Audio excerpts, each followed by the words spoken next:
Hi there, and welcome to Next Frontier. My name is Thomas Andersen, founder and CEO of Responsibly, and Next Frontier is my show about sustainability in the supply chain. Today, I'm talking to Jeffrey Henry. Jeffrey has been working with logistics for a long time and is now running probably the fastest growing logistics company in Australia, Offload.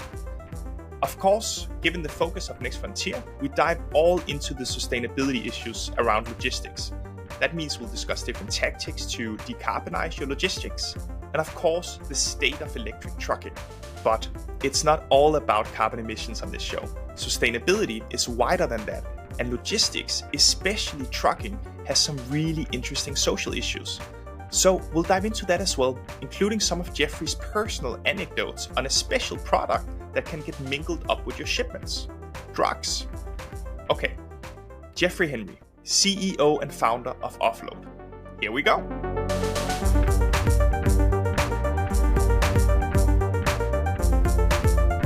Welcome to Next Frontier, Jeff. Thank you for having me. I'm actually super excited about this conversation because whenever we chat, we don't get to talk about the important stuff, right? We just shoot the shit about whatever's happening. Yeah. But there's quite a lot I want to talk to you about.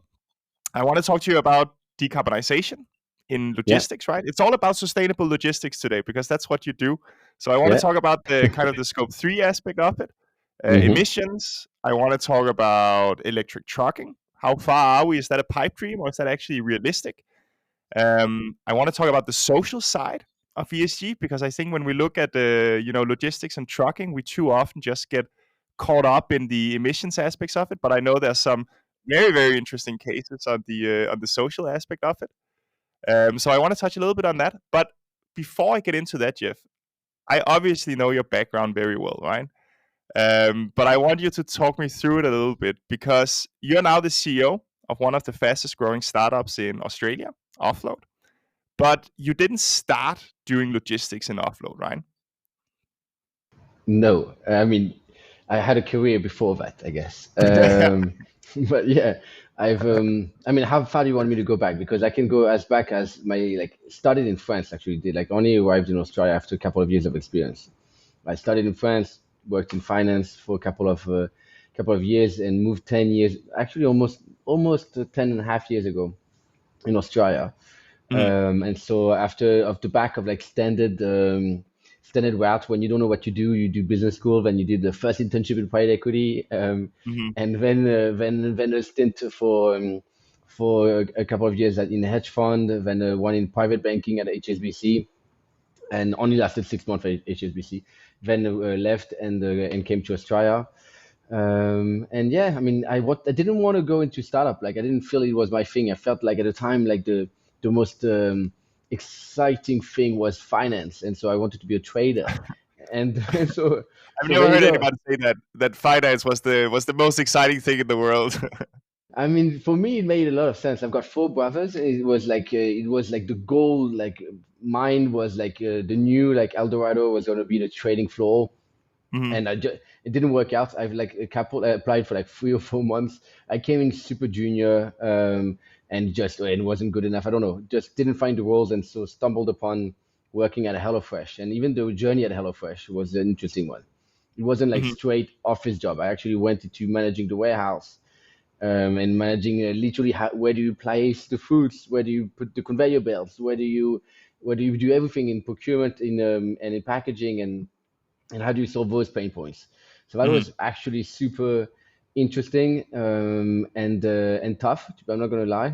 Starting was I think sometimes started at 2:30 a.m., but most of the time at 4 a.m. officially, and then gone through the day and finished at 3 p.m. So that was a bit of the not glowy days, but taught me a bit of humility maybe, and at least learning how it's like to work on the ground. And then the rest is, the rest followed the normal course. I worked at HelloFresh, got exposed to logistics, and that's both inbound, outbound. So receiving goods and then also then sending the finished product to the clients in a high growing company, which means that we had a lot of growth problems. Then I actually left that to take over a small transport company at the time that was supporting HelloFresh and that we wanted to grow, called Be Cool. Yeah. I was the general manager there. And again here, it just was opportunistic. The right opportunity arose. I saw that a lot of people were not doing it exactly the way, as a client, I would have wished it was done. And I could see that there was an opportunity to do that on their side. And we had, I think, a total, including subbies, like 350 people working for us in terms of as an employee or contractor, delivering goods all across Australia. So I've done that. Sold that business after 18 months, which was good. Again, it was a tough journey. We were mainly doing deliveries at night from like 11 p.m. to 6 a.m. So it was really tough hours and never ending. And It seems and like then transport is that, right? Like yeah, road freight, it's you got to meet some very early opening windows. It's never family oriented hours, is it? it's never. I mean, never. Just simple fact that you got to beat traffic. I mean, traffic is a waste of money. You want to Mm-hmm. talk about carbon emission. I mean, you sit idle in traffic, you consume a lot, you pay a lot in payroll, Mm-hmm. and that truck is not delivering more money, right? You paid for a fixed cost for a trip. You're not paid by the hour. Mm-hmm. So it just simply makes a lot of sense to have all the deliveries made or most of the work done overnight. So a lot of the line haul work, which is the long distance trucking, is done overnight. A lot of the Mm-hmm. deliveries, when you can have them like fresh food, is done overnight because it's also cooler hours. And in Australia, it's pretty Interesting. warm. So yeah, so I've done that. Then I was the managing director of a small ed tech company. We had about 25 staff here in Australia and a couple in Singapore. Done that for again 18 months. There's a bit of a pattern there. Um, then I've tried to start my own company called Jumbea. I loved that, but it just failed. And it was a digital campus company, and that just didn't happen. It was like out of my own money. For like, it wasn't like fundraising with like investors and so on. It was like I had a bit of savings, and I invested my own pocket money. And I had two headcounts I had to pay for and everything, and the development Mm-hmm. and I just lost a lot of money. So after that, I was like, okay, the next journey for sure is going to be one where I fundraise. It's going to be someone else's money. Dilution is something I can tolerate, but it's really painful when you lose your own money. So I went down the road It's of the good humility VC. learning before losing Yeah, somebody else's money, right? yeah, it is. It is. I mean, it teaches you a lot, honestly, and how to be frugal, especially. But yeah, Mm-hmm. and I had a big problem with that, so probably good. I'm now normal, and yeah, and then I started offload about. Officially, we always have a start date of March 2020, but as you know very well, we started working on it from June 19 and Mm-hmm. officially launched in March 2020, which means that we're soon celebrating our 4 years of operation. That's very exciting. And there's a big sustainability agenda behind what offload does, right? I mean, absolutely has to, first of all, because it's the third biggest industry in terms of size, third biggest industry in terms of carbon emission in the country. And so that can genuinely drive an impact on overall emission, carbon Mm-hmm. footprint. And so it is a big angle. And I think we play a sweet spot in the sense that we can actually drive change. Our clients want change, but they don't want to pay for it. And then the trucking companies don't know what they want. They want what the customers want, but they will never front the cost. And transformation comes at a cost, whether it's like more like investment in the truck or whether it's just overall investing in tools to be smart in how you operate. Mm-hmm. So we because we kind of at the crossroad between two worlds, we can have the power to actually drive change. Mm-hmm. So we're actively trying to play this positive role in the market, whether we're simply talking about efficiency of operations, whether we're talking about simply like simple things like aerodynamics on the truck for line haul can save you 15% carbon emissions. So it's simple Wow. things like this where like guardrails for the tires, the vortex at the end of the truck so that the air is not sucked in and stops the truck, like a lot of Mm-hmm. different things. And so we're partnering with a startup. Well, we're finalizing the partnership as we speak with a startup in the US West Coast, and we're going to be bringing in all of those like aerodynamics tools that cost like 7 grand, and you pay it back in 1 year in terms of savings of fuel. So yeah, we're doing a lot of different things, but it is one of our key areas of focus because first of all, the world is going in that direction, and we need to all be super aware.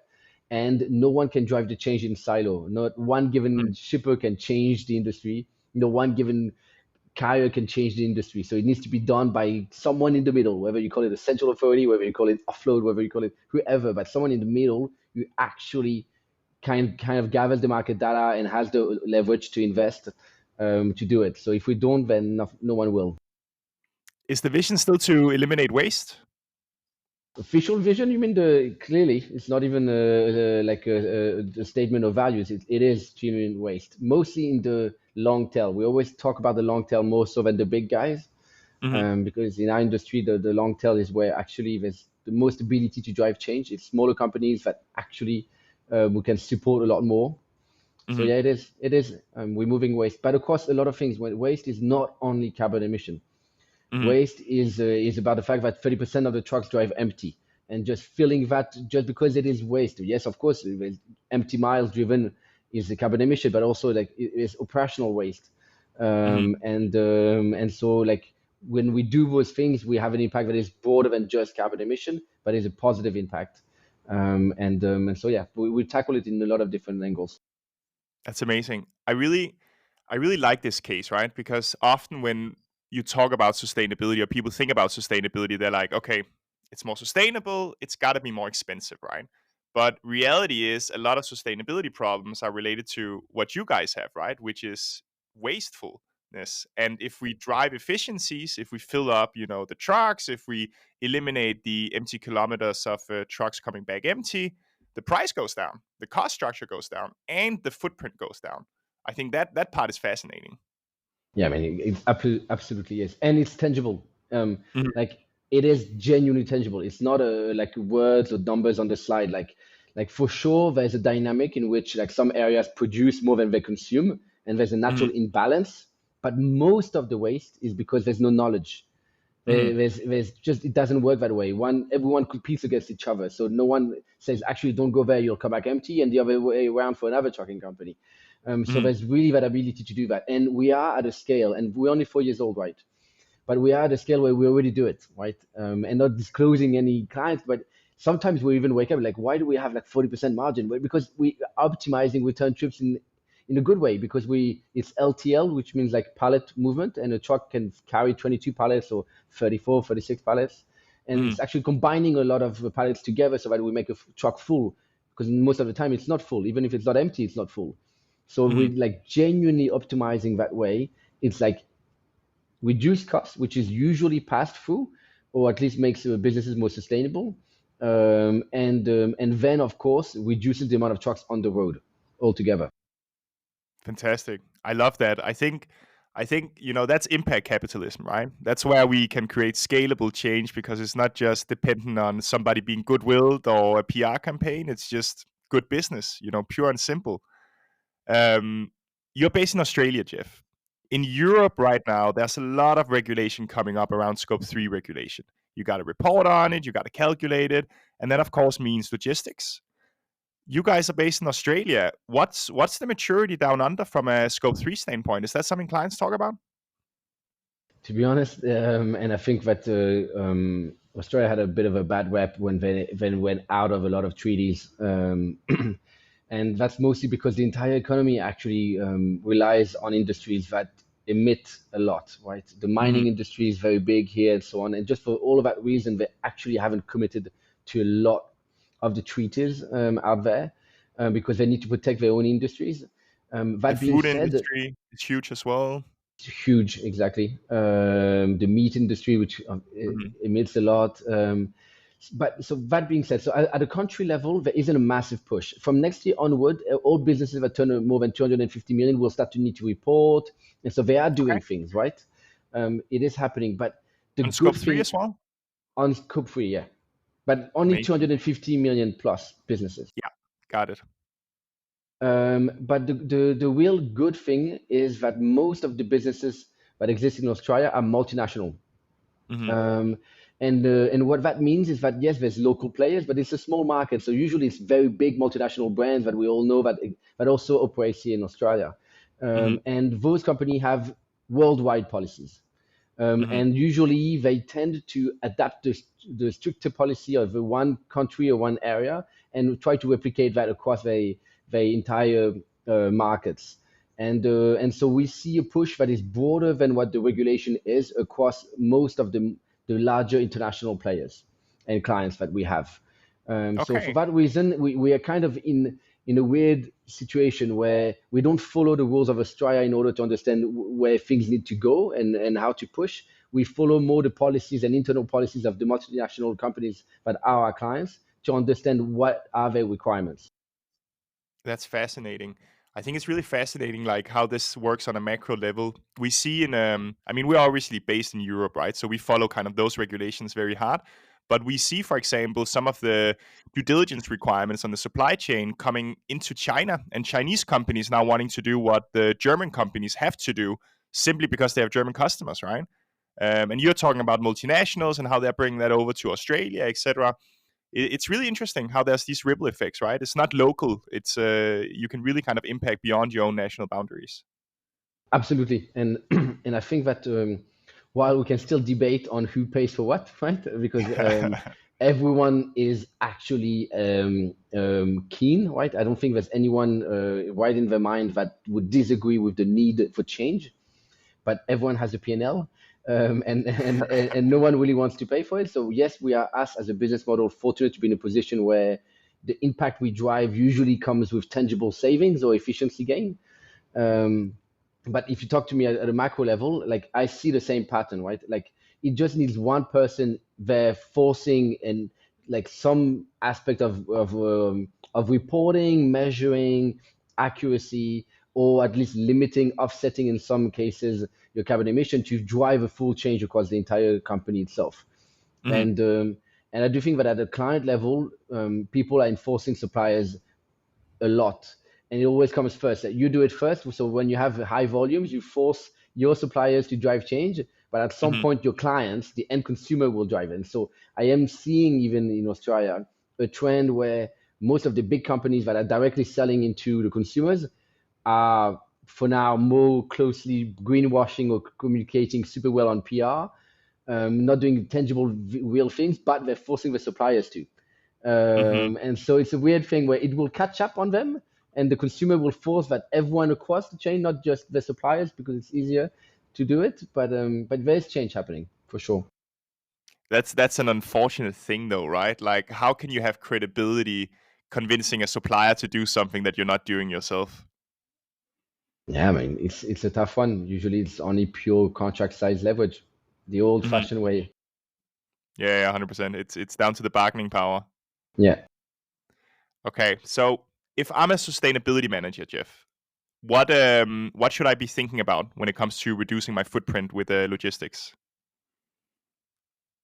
I mean, first of all, like the basics are not nailed, and I know that we are very good in other industries, but in logistics, no one truly understands it. And they don't understand their impact solely because they're not the only freight that is in the truck most of the time.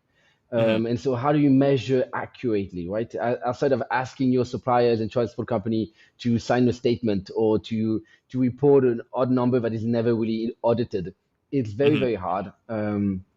So to ask the right questions is probably just the priority, and it's not yet to try everyone to change already and to have to drive the change that you want to see. It's more, okay, simply put, how do you measure? How can I help Hmm. you measure? Like, what data point do you need, or do you need a barcode that you scanned before so that you actually know how many pallets were on that truck for that distance, or how many went through a cross dock in a warehouse in the middle to go to the end? So measuring is the priority right now for the entire industry. No one Okay. properly measures because it's easy to measure what we call a full truckload. When you have one truck, you can Hmm. easily measure the average emission per liter of a given truck year or model for the distance that you've made it travel. But as you know, Thomas, most of the freight is actually LTL, is actually split, and the journey is more complex. And so it's very, very hard for people to understand the extent of which there's a lot of carbon emission that they need to offset. Priority is Hmm. measuring it and bringing awareness about the actual number and Hmm. supporting trucking companies to do that. And so that would be the priority. Get companies that have telematics, get companies that actually allocate to a given truck, and so that you can measure if it's a truck that is 15 years old and consumes about 40% more than a truck that is 2 years old. So like Hmm. start having granularity of information that comes through usually what we call transport management softwares, where every truck is associated to consignment and shipments, and every truck has information towards what type of truck it is. Mm-hmm. Okay. And I guess that's so it's all about measurement. And I guess that's because in reality it comes down to complexity, right? And I'll just try to spell it out here because a lot of our listeners are not going to be as deep into trucking as you and I, right? So you kind of hinted at it. It's about the fleet, right? So you can work with a trucking company that just has a fleet that would have a lot more emissions than a newer one. It would come down to utilization. You talk a lot about LTL, so that's part loads, right? So Yeah. you just have a couple of pallets, you bring on board a truck, you only fill up 5% of it. You know, the emissions of the trucks are going to be the same whether it's 100% full or whether it's 20% full, if we just ignore kind of the weight differences there. So you want to have as efficient logistics provider, I guess, as possible with new equipment. Is that how to kind of reduce emissions? So new equipment is a low hanging one, easy to measure, Mm-hmm. and it's one that you can understand. And we are getting that a lot in our. And thank you for spelling it out, by the way. But we are getting a lot of the questions through the massive tenders that we are invited to from large customers. And part of the understanding that they want to have is it what is it again, the Euro 5 or like whatever the truck types are, and just to understand the fleet, to Mm-hmm. understand the carbon emission of it. And we have, without saying names, we have two clients that forces us to only use new trucks that are not Mm-hmm. older than 5 years. So Okay, definitely interesting. the fleet is absolutely relevant. But because the fleet is the easiest thing to ensure of. But what you've talked about, and let's absolutely disregard the weight of freight, because then it becomes a slightly more nuanced and then complex for everyone who listens. But simply put, you change completely and dramatically the carbon emission of a truck if it's half full or not. Mm-hmm. It's pure math. It's very simple. And so if you understand how empty or how full the truck was, you start measuring your real carbon footprint. Mm-hmm. And that's where you can start to work in partnership, whether it's as a company level in like implementing MOQs, minimum order quantity, so that you only ship higher volumes to make sure that when you do ship something, it's more full, right? And the truck has less air. The most transported good in the world is air, right? Literally the thing that is the most transported in the world is air. And so like the biggest agenda that anyone should have is just to tackle that point. And so if you enable with data the supply chain company and the procurement companies to understand what they're facing, they can be part of the solution. And right now, it's not a partnership because there's not that measurement point that I was talking about. Mm-hmm. That's super interesting. Is it so on the equipment side? So one of the things that I have with decarbonization is that it requires investment in new assets. The problem is building those assets typically comes with a footprint themselves, right? So if you want to buy a newer truck, there's a lot of footprint associated with building that truck and manufacturing that truck in the first place. Maybe you have a perfectly good truck already, but now you're getting forced by your customers to discard that truck because you can maximum have a 5-year-old truck, as you say. Is that a problem? Like, are we just getting a lot of upfront emissions now because we're pushing companies to replace their trucks before they're actually due for replacement? And even though we get a little bit more efficiency, we actually just get a lot more cost upfront, emission-wise? I mean, no one could argue that point, and it's well articulated. I am from one of the believers that the beginning of mass adoption comes with inefficiency, and of course, and the same with electric cars, right? At the beginning, like what are we doing with electric cars? What's happening to that lithium? Like all of those subjects, right? What is the lifetime of that car? Mhm. But at the end of the day, if we want change, we need adoption to reduce the cost, to reduce the barrier of entry, and I think Mhm. that is important. And there's a dynamic in trucking that is difficult, is that a truck that is old is a truck that is completely reimbursed, Mhm. and you don't have any more monthly repayments that is taking in Mhm. all your margins. So you're actually incentivized to continue to keep a truck the longest amount of time possible because it's pure margin. You've completely reimbursed your truck. And just for that reason, you have a friction. Like, yeah, but why would I change my trucks? The average age of a truck now is almost 16 years, right, in Australia. It's more Wow. than the US. And so you have a situation in which they don't need to, they don't want Mhm. to, and though you need to drive that change. So Yes, there will be upfront cost from it. Yes, there will be extra carbon footprint. Whether you talk about how green that entire supply chain of green energy is, Mhm. but I think it's a necessary transition, and that short term pain will have long term benefit. That is my point of view. Awesome. I think that's a good point. I think there's just no way around it, right? We need to get over that hump to replace the assets basically, and that's going to cost. But it's the only way. It's the only way. You talked about electrification there. You talked about electric vehicles. So let's ask the questions. What's happening with electric trucks, right? Is that something that we should we be switching to that? Are we there yet?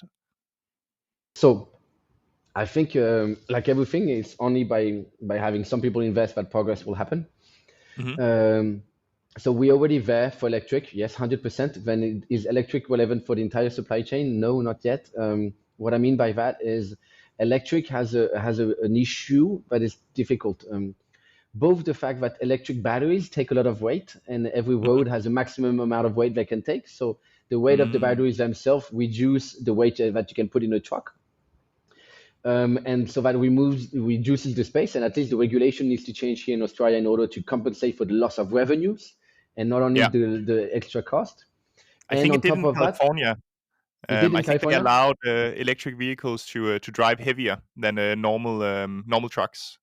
Amazing. Okay, well, that's a change that I think would be welcomed here, solely Mm. because here, almost when we started to introduce electric trucks, cars and trucks, they started to say that a lot of the fuel tax was actually paying for the road, so we should tax more the people that have electric cars. So, like, there's a mentality Ah. switch that needs to happen in the country altogether, but without pointing fingers. So, in short, long distance, extremely Mhm. relevant because a truck can actually operate for a couple of hours, which is the driving hours. And then if it takes overnight to recharge, you're okay because it's short distances. So metro, meaning within the city or not far from the city, the day deliveries that you make, electric trucks are 100% relevant. Also because Mhm. the quantity delivered are usually smaller because they go into retail shops or into end Mhm. consumers. So you're not sending big trucks. So the weight constraint isn't the same. Now, at least especially in Australia, where every major city almost sits 10 hours apart minimum, you need to drive a long distance, and you have regulation around the maximum of hours one driver can drive.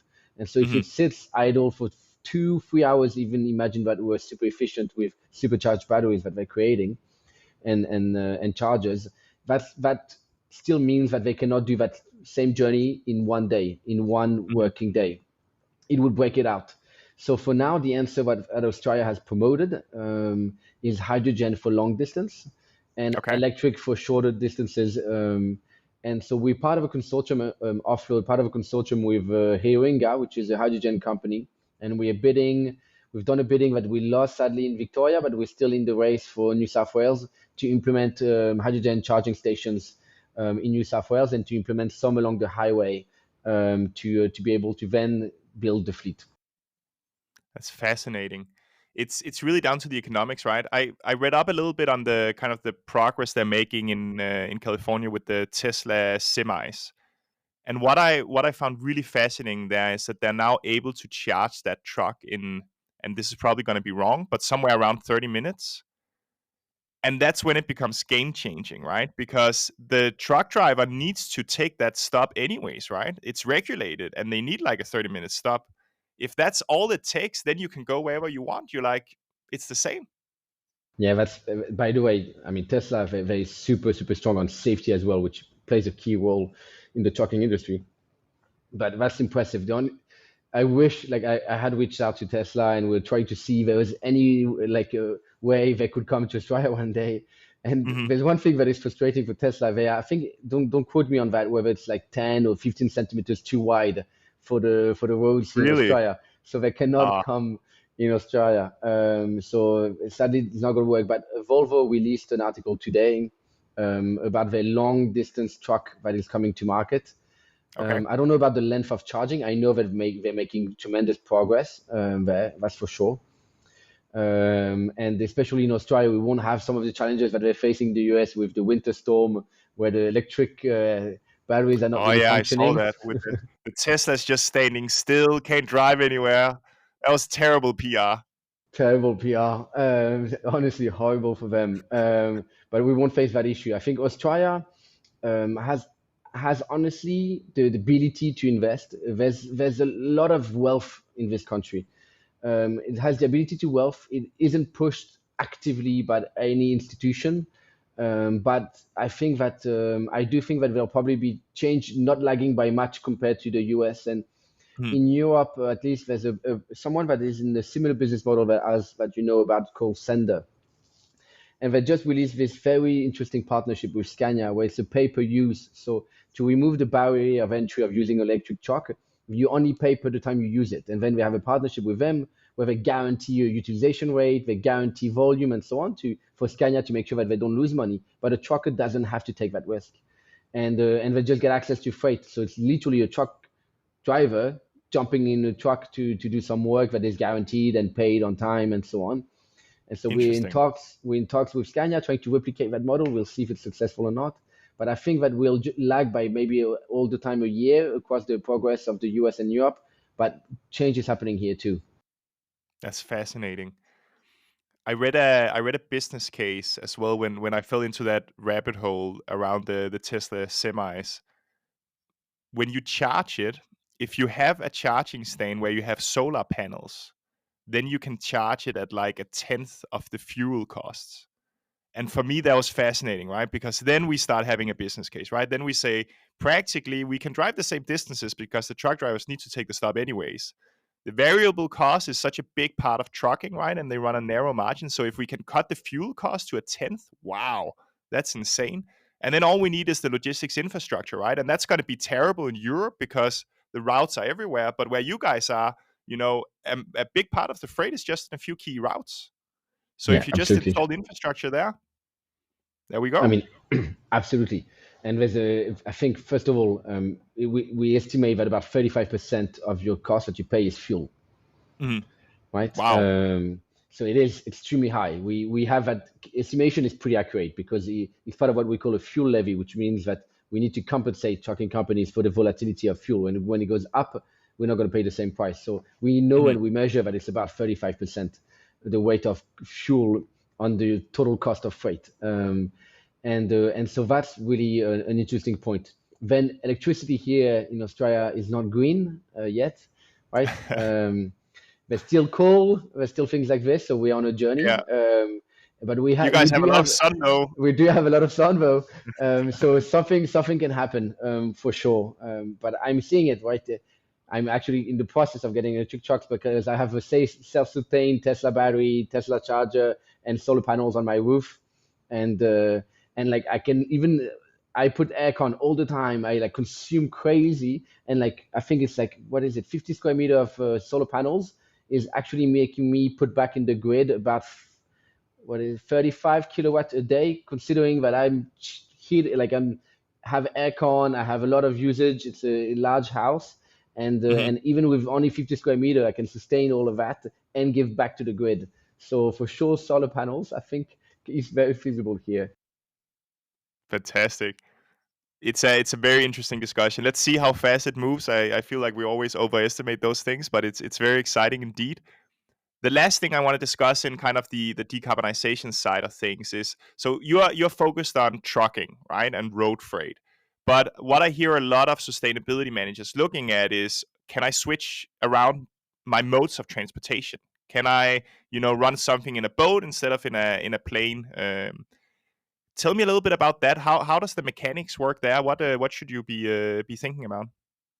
I mean, first of all, what we call intermodal, which is the use of different modes of transportation, as you alluded to, is something that is clearly an avenue. Hmm. And for most of our clients, it is, right? Because coastal, which is a boat going from one coast of Australia to another coast, the east to west, most of the time, is emitting a lot less than trucking, and Hmm. still less than rail that is doing less than trucking. So there's Hmm. different ways to actually reduce carbon footprint.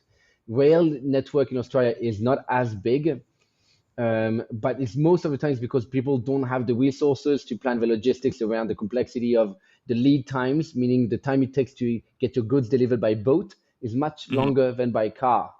And again, by train, it is longer than by car. It seems counterintuitive, but it is so it's inventory management, and so it usually depends on the maturity of the business.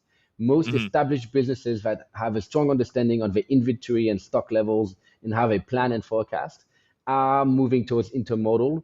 And we have across our top clients, I think each one of them doing intermodal with us, where we're Okay. moving to rail where we can avoid a truck. We're moving to coastal, and we're trying to push all of our clients to coastal because we have a great partnership with Maersk, and trying to move them to coastal for the south of the eastern seaboard, and going to north, and for the other side of Australia going to Perth. So we're doing that. This is clearly a way to reduce the carbon emission also, but you need a business maturity that is different. You need to have warehouses and areas where you can stock a lot of goods and inventory on the receiving end, because if not, you cannot sustain the time you need to wait before you get replenished. You will receive new stock. Mm-hmm. That's a great point. So then we're back to data and transparency and systems and all of those things. And I think that's just an important note to make, because I've at least heard sometimes when we're talking about sustainability, people like, okay, we let's forget about the software, right? We need kind of, I don't know, more sustainable hardware. We need to find new ingredients that are more sustainable, etc. But since it's all about efficiency, this is also an efficiency point, right? And there's a lot of cost benefits with inventory optimization as well. Then we're back to the software, back to the processes, we're back to the good old business practices to become more sustainable. I mean, it never anything has happened without actually being able to understand and measure and have the data that helps you take the right decisions. If Mm-hmm. not, you stumbled upon a successful idea. And so we are always back to data. We always back to data. Data enables you to understand what you have in hand and what opportunities you can seize. Whether you talk about those things or whether you actually talk about sometimes clients you never should deliver to. Mm-hmm. For example, the carbon footprint of sending one good in the middle of Australia doesn't make sense, and it has the worst carbon footprint. You're actually losing money on that client. And it's just data again, understanding, okay, so how do I combine shipments? How do I make sure that I change the authority that those clients have to place orders? You only place an order every 2 weeks, so that when I send it to you, you have more volume, and then it's worth it financially, and in terms of carbon emission, reduces significantly carbon emission. How can I make sure that I change the tendency of everyone wanted things express, which means that you have to go through air freight, and it's the worst carbon footprint ever. And so, how do I change that? How do I build my inventory in such a way where actually the express is actually localized and not done from Mm-hmm. one area serving the entire country? Everything is through data. It's that simple. If you want to drive change, you need to understand what you're tackling and how big the problem is. That's fascinating, Jeff. Enough about decarbonization. I wanna touch upon the last topic, which is the social side of things. You mentioned earlier safety is super important in road freight. Talk to me a little bit about the non-decarbonization side of ESG. What should you be aware of in trucking when it comes to other ESG factors? I mean, sorry, it's interesting because trucking is really really difficult industry. In all across all social, right? I'm not just talking about the ESG angle of social, but like mental health is the worst amongst trucking, right? It's people that are Okay. extremely lonely. Mm-hmm. It's actually an industry that is not renewed by new drivers because it is difficult.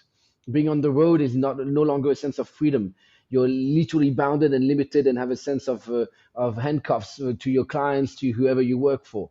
So it's lost its charm. You're not just traveling through the country, and so we actually have to do something that is greater than simply making it safer, in the sense that less accidents and less stories of the families and cars being run into by trucks that were overtired. Of course, there's something to be done about making sure that the drivers rest well, that they're okay, that the truck's not overloaded or loaded properly, so that the weight distribution means that if they're braking, they actually stop, right?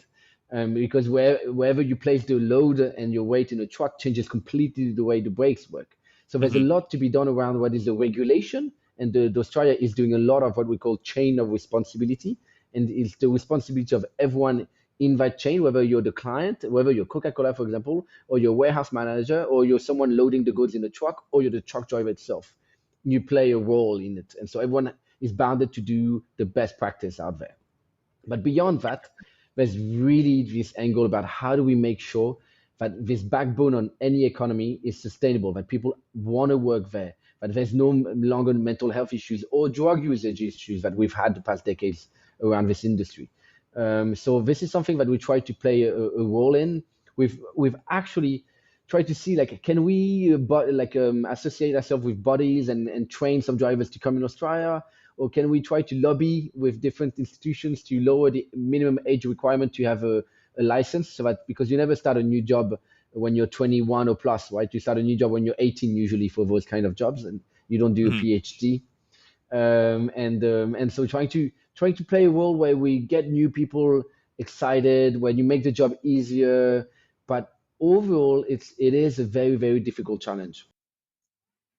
That's interesting. I had a conversation the other day where we also ended up talking mental health. Here we were talking the oil and gas industry and how, difficult that is, and how maybe, we should be auditing companies for mental health programs as well, not just physical safety. So that's a very, very interesting point. You have some stories, I know, about what freight is actually being shipped on those trucks and some of the risks there. Can you tell me a little bit about that? Yeah, I can. I will be careful, obviously, in terms of how much I share here.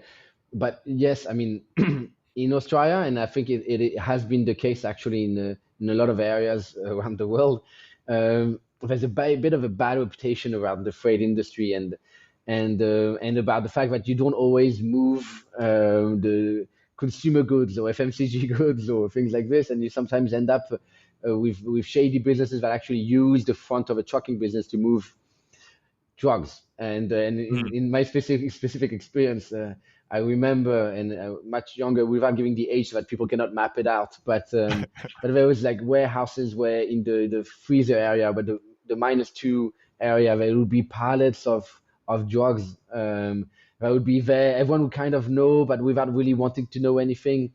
But there's some things that were dodgy, and then people using the 2-3 pallets that were empty in the truck to ship it, and no one stops a truck to inspect the goods. It doesn't happen. It Hmm. happens at the border. Containers from time to time get inspected, but inland it's pretty rare. And so historically in Australia, a lot of bikies gang that moves drugs had ties with the trucking industry. Now, I mean, I've got to admit that was 10 years ago or so. The industry has completely changed, and the business has matured. I have those practices happening in more regional areas, in smaller businesses, maybe, but across Okay. the industry, I think it's no longer the case. I think from what I'm understanding, there's been a bit of a cleansing being done around those behaviors. And I wouldn't think that happens frequently now. But of course, like freight, right? You need to move drugs across the entire country. So how do Exactly. you how do you move the drugs? And it's not by boat, so you clearly move them on trucks.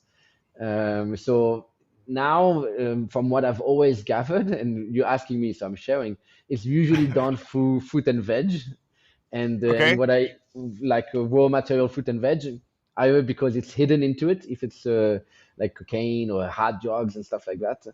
But the fruit and veg industry is closer tied to that part of the dealings. That's a good insight. So if you're shipping food, inspect your trucks. I was always surprised when I was dealing at HelloFresh with some of suppliers, and which we would buy like apples, carrots, whatever, like zucchinis, what you name it, right? Fruits and veggies, and they would walk up in like Lamborghinis and Ferraris, and like, and you look a bit weird. It's like, you don't look like the farmer I expected pulling out all of those goods from the ground. So yeah, clearly that has always been a bit funny. That's funny. That's amazing. That's a good way to end it, Jeff. This was absolutely amazing. Do you have any last words you want to leave listeners with on how to get started on sustainability in logistics? I mean, first of all, like I understand the point that things never go fast enough, and we always have the feeling that we constantly say the same things, and though years pass by, and so things, we're not seeing tangible results. Genuinely, I'm on the ground. I can tell you year after year, and it's been now 4 years, the amount of appetite has massively changed on the trucking side. Even the truck drivers are keen, interested. They want to push. There's willingness actually to be play a positive role in that. So I don't think that we're constantly years away from transformation. There are baby steps that we can take, and everyone's going that trajectory. And I think that we should stop measuring success at just the North Star, what it should be at the end maturity level, but we can measure literally the fact that most companies are having an understanding of carbon footprint, or it's part of their agenda. That within the procurement strategy, whether it's choice number one versus price or not, it is part of the three biggest pillar of decision making. And falls out after price, maybe, but it's still there. So mentalities are changing. Changing is overall happening in the industry, and everyone wants to play a role. So the next couple of years won't look at the same pace of progress as the past couple of years. Fantastic. It's a journey. That's good advice, Jeff. Jeff, I really enjoyed this. Thank you so much for coming on Next Frontier. Thank you for having me, Thomas. If you're still here, then first of all, thank you so much for listening. If you've got thoughts about this episode or what you'd like to hear more of, you can email us at thomas@nextfrontier.earth. We really do read every email. You can also hit me up directly on LinkedIn. Just search for Thomas Buch Andersen. That's Thomas B-U-C-H Andersen. If you feel like it, please share with your friends and subscribe wherever you listen to our podcast. We also have a YouTube channel. It's on @NextFrontierEarth if you want to see what we actually look like in person. And if you really love the show, hit us with that 5-star review. Today's episode was produced and edited by Christina Soto, and Next Frontier music is by Keyhole. See you next time.